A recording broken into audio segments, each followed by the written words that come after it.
Assalamualaikum warahmatullahi wabarakatuh.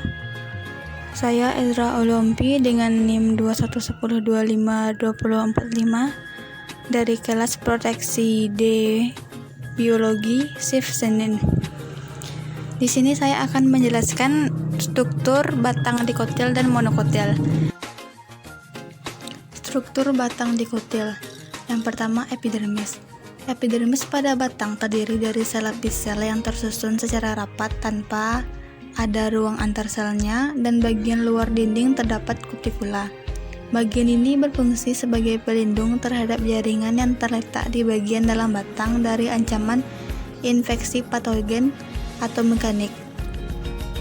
Pada bagian tertentu, epidermis mengalami pemecahan dan akan diisi oleh jaringan gabus yang diperoleh dari bagian kambium gabus. Lapisan pada gabus disebut sebagai lentisel. Lentisel berfungsi sebagai tempat untuk melakukan pertukaran gas dan proses penguapan. Kemudian korteks. Korteks adalah jaringan parenkim yang bisa bermodifikasi menjadi jaringan lain.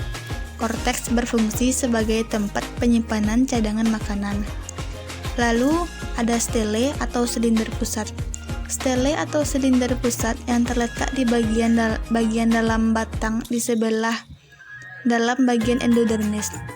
Stele tersusun atas lapisan paling luar perikambium atau bisa juga disebut dengan perisikel. Perikambium sendiri terdiri dari ampulur dan bekas vaskuler yang terdiri atas dua bagian, yakni floem dan xilem. Selain itu, stele juga berfungsi untuk memberi kekuatan pada batang yang terdiri atas kambium dan jaringan pengangkut. Kemudian kambium. Yang membedakan batang dikotil dan batang monokotil bisa dilihat dari kambium. Batang dikotil memiliki kambium, sedangkan batang monokotil tidak. Kemudian ampulur. Ampulur atau lingkaran tahun adalah hasil aktivitas kambium akan membentuk pola lingkar pada batang. Lingkaran tersebut bisa dijadikan acuan dalam mengukur umur dari tumbuhan tersebut. Lalu ada floem.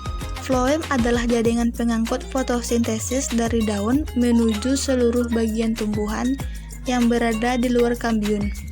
Floem tersusun dari sel-sel mati yang didukung oleh sel-sel pendamping yang tersusun oleh sel hidup yang mencukupi kebutuhan metabolisme sel-sel floem. Lalu jaringan selanjutnya adalah xilem.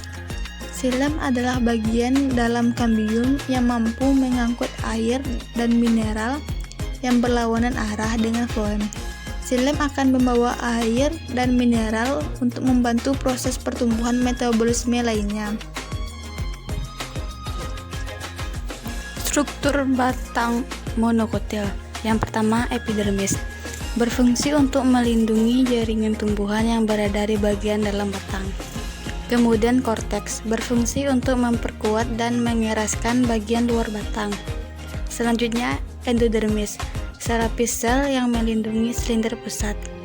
Lalu kemudian ada floem yang berfungsi untuk mengangkut hasil fotosintesis dari daun ke seluruh tubuh tumbuhan. Lalu ada xilem yang berfungsi untuk mengangkut air dan mineral dari akar ke daun. Dan yang terakhir ada perisikkel. Perisikkel terletak setelah jaringan endodermis, mengelilingi berkas pembuluh batang serta berfungsi sebagai pemberi kekuatan pada batang.